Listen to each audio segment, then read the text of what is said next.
What's up guys, Houndish here, and today we're jumping in with a Destiny 2 video, and in this one we're going to go into a little bit more detail regarding some upcoming events for the game around New Year. So, some folks will have already heard about a new event titled Firecracker, or at least that's the name according to the database, and it comes with a few New Year's celebration type objectives and events with some cool new rewards, as well as potentially useful weapon drops, Artifice armor, mementos and more. And this event hasn't been officially announced just yet, but there's plenty of information in the database which indicates the return of the Chatterwhite shader, some new quests, and otherwise unobtainable rewards at this precise moment. So we're going to talk about it all in the video, guys. If you enjoy it, a rating below really does help us on the channel. But now, without further delay, let's get into it. And so first up, in previous years, we have seen Bungie celebrate Lunar New Year in Destiny 2 in a small way, and it would appear that this year we'll see a similar thing with a bundle of Lunar New Year items for 2025. Chinese New Year is on the 29th of January, and one of the things that Bungie have done in previous years is to reward free bright dust. So I think last year we got something like 880 bright dust in an Eververse bundle, but also there are additional cosmetic items. Last year they introduced the ornament for Two-Tailed Fox, and so we're going to see that again towards the end of January, I believe. But this year it looks like there'll be an extra component with an event which in the database is listed as being called Firecracker, where we'll be receiving a bunch of Bento tokens which can be spent to acquire certain rewards, and we'll earn these via quests. And Bento essentially refers to a Japanese lunchbox, as far as I understand it. And so with it being called Firecracker, the assumption is that this is some kind of additional New Year celebration. I believe the Japanese celebrate New Year on the 1st of January, so that potentially indicates a timeline where we might see this pop up. And we'll initially earn a quest called A Dubious Bento, where we need to speak to the Drifter in the tower. And there appears to be an overarching quest for this, where we need to complete Bento boxes with the Drifter, and for each of the quests we complete, we'll earn a token, which can be spent on specific rewards. However, after we complete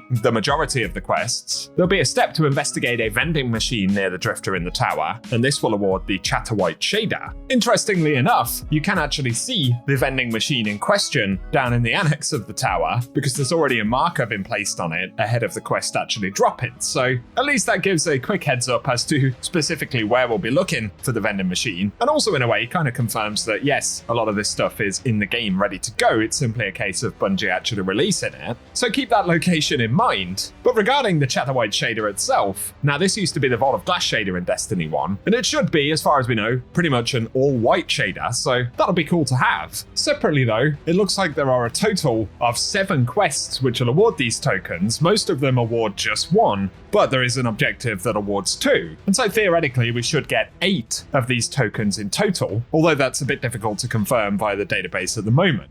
So when we look at the rewards, firstly, there are options to spend those tokens on armor pieces, and that includes the Hinterland, Biosphere, and Ossuary armor sets, which according to the database will be Artifice variants of them. So that means they're a little bit expensive, requiring 2 Bento tokens each. And it's not clear if we'll be able to earn enough tokens to pick up a full set, for example. But other rewards include exotic upgrade materials and spoils of conquest. But additionally, there are weapons in the pool as well, such as the Cloud Strike, and to pick that up would require 3 Bento tokens, so you might have to complete 3 of the different quest objectives from Drifter in order to grab that, but presumably that means it can be earned without owning Beyond Light or completing any of that content, so it might be a useful way for some players to grab that for the first time. Otherwise though, we've got weapons like the Cataphract GL3 Adept, which is a Trials grenade launcher. I think that's been out of the rotation for a little while, so it'll be a new unique way to earn it. That's a Strand grenade launcher. Plus there's the Igneous Hammer Adept. Of course, these typically would require flawless runs in Trials, so it'll open up these rewards to a few new players for sure. And then we have the Hothead Adept listed there as well. Recently Bungie gave away a roll of that for free at Banshee. And finally there is the Horror's Least Adept 2. Now, we're not clear if these will have curated rolls, a fixed perk roll, or will drop with random perks every time you purchase one. Obviously, if there is that RNG there, it will limit the potential quality of the rewards. At the moment, we don't know exactly how the rolls will work on them. The other rewards though that can be purchased are mementos. That includes the Gambit, Nightfall, Iron Banner,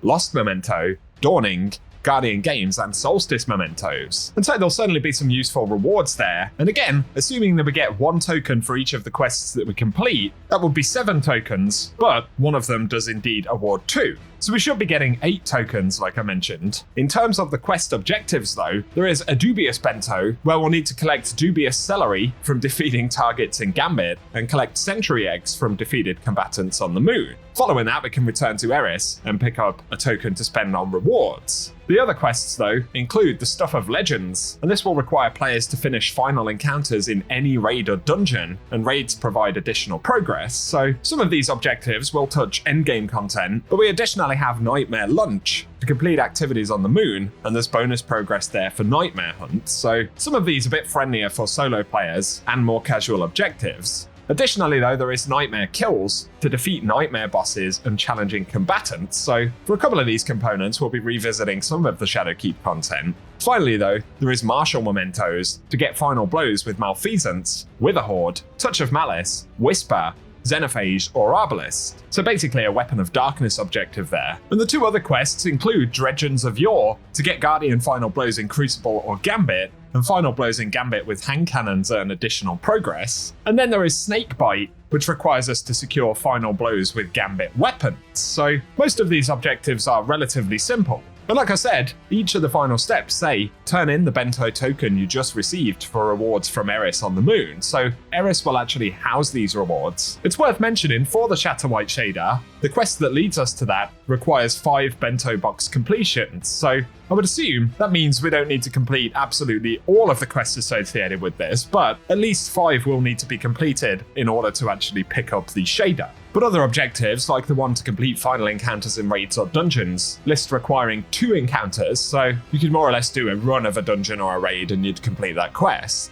Although that is the only quest that appears to award 2 Bento tokens, so should be an interesting one. Let us know in the comment section if any of those rewards are potentially going to be useful for you. Like I said, in terms of timing, this seems likely to drop around about New Year's. There is a weekly reset on the 31st of December, that's New Year's Eve, and so while it isn't confirmed, I would assume this is probably going to drop around about that time. So share your thoughts in the comment section. Hopefully this slightly more in-depth preview has been useful, and if it has, a rating below really does help us on the channel.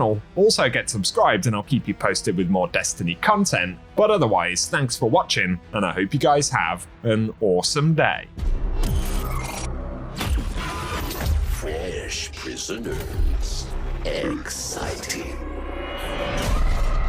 Kill or be killed.